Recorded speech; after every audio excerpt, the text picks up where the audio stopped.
Good morning students. हम आज आपके सामने पॉलिनोमियल का नेक्स्ट लेक्चर लेके आए हैं।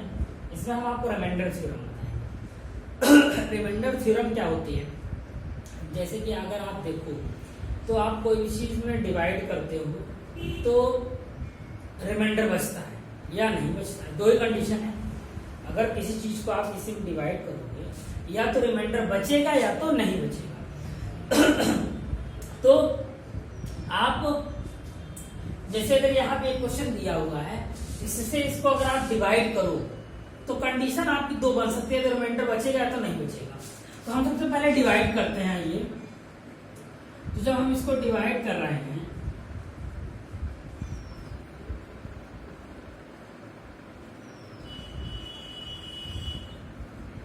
तो डिवाइड करेंगे आप यहां से -x -3 तो -1 अप्लाई होगा। -1 से अगले आएंगे -x -3 साइन चेंज होता है, आप जानते हो 0 हो जाएगा।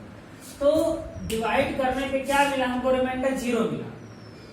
अगर आपसे कोई पूछता कि इसको इसमें डिवाइड करने के बाद रिमाइंडर क्या आएगा, तो आप यहाँ डायरेक्ट डिवाइड करके 0 रिमाइंडर बता दिए। डायरेक्ट आप 0 रिमाइंडर डिवाइड करके बता दिए। ये तो आपका नॉर्मल तरीका है।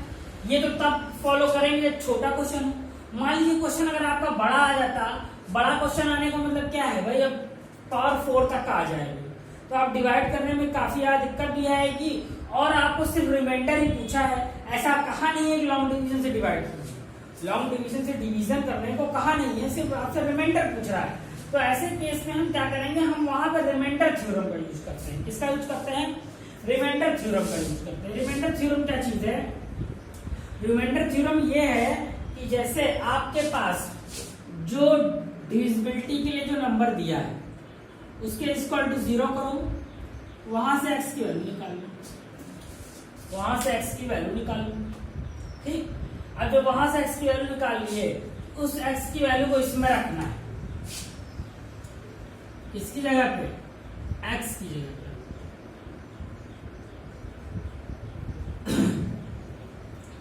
ये 18 आ जाएगा, ये 15 -3 18 -18 0। यहां से भी आपको रिमाइंडर 0 मिला, वहां से भी आपको रिमाइंडर 0 मिला था।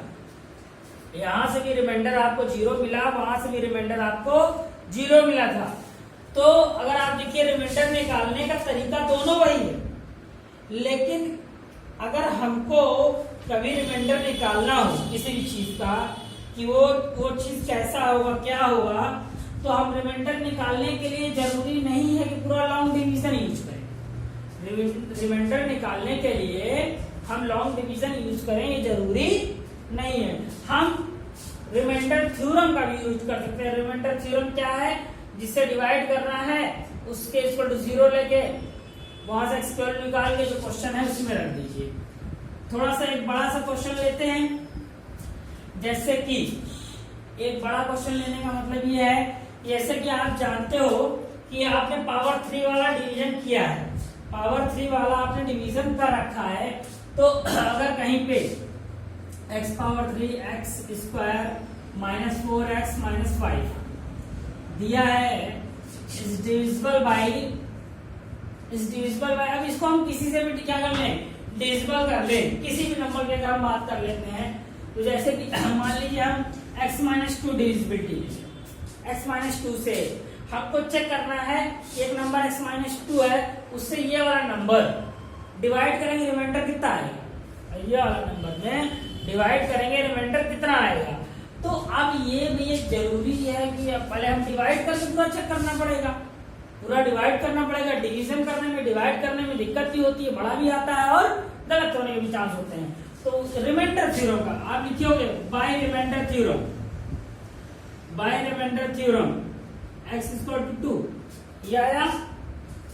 तो यहाँ पे x की वैल्यू रखिए 2 की पावर 3 2²।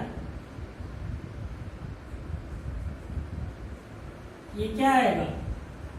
ये 8 हो जाएगा, 4 हो जाएगा, ये 8 हो जाएगा, 5 हो जाएगा। 12 -13 -1 आया। क्या आया आपका? -1। मतलब कि जो रिमाइंडर आपको अच्छा खासा सॉल्व करने के बाद मिलता अच्छा खासा सॉल्व करने के बाद मिलता, अब हमको वही रिमाइंडर आसानी से मिल गया है, आसानी से मिल गया है। तो ये तरीका हुआ रिमाइंडर निकालने का, रिमाइंडर निकालने का। हम क्या करते हैं, एक क्वेश्चन और देखते हैं। रिमाइंडर से रिलेटेड एक क्वेश्चन बहुत ही पॉपुलर है और बहुत ज्यादा आता है, अब इसलिए उस क्वेश्चन को हम देखते हैं। वो अगर आप देखो कभी भी जो क्वेश्चंस होते हैं वो आपके एक ही टॉपिक से कई टाइप क्वेश्चन बनते हैं, उसकी बात कर रहे हैं थोड़ा सा। अब सामने क्वेश्चन लिखा हुआ है, find the value of A and B so that the polynomial x cube plus 10x square plus ax plus b is exactly divisible by x minus 1 as well as x minus 2। ये question दिया हुआ है और ये polynomial है। Polynomial जो होता है, जो पॉलिनोमियल होता है, आप जानते हो पॉलिनोमियल हम कैसे शो करते हैं। पॉलिनोमियल जो भी चीज होती है हम उसको px से दिखाते हैं। इस क्वेश्चन को बहुत ध्यान से समझिएगा। अगर ये क्वेश्चन समझ में आ गया तो आपका रिमाइंडर थ्योरम टॉपिक बहुत ज्यादा कुछ बचेगा नहीं, फिर आप सेल्फ कर ले जाओगे। ये अगर आपको पॉलिनोमियल दिया हुआ है, ठीक, जब ये पॉलिनोमियल दिया हुआ है आपका, तो पॉलिनोमियल में आपको यहां से अब वैल्यूज निकालनी, क्या करनी है, वैल्यूज निकालनी है। तो एक बार देखो, अगर हम यहां से फाइंड करें x minus 1 equal to 0, x की वैल्यू एक बार 1 है, x minus 2 equal to 0, x की वैल्यू एक बार 2, x की वैल्यू 1 है, x की वैल्यू 2 है। तो एक बार मतलब पॉलिनोमियल हम 1 लेंगे, एक बार पॉलिनोमियल 2 लेंगे, लेकिन दोनों की वैल्यू 0 है।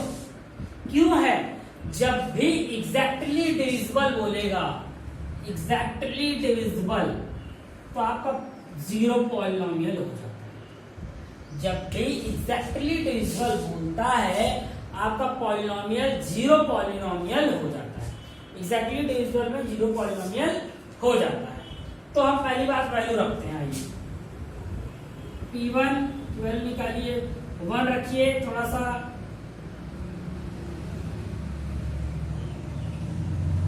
a प्लस बी, ये 0 है, तो ये 11a प्लस बी, यही आएगा।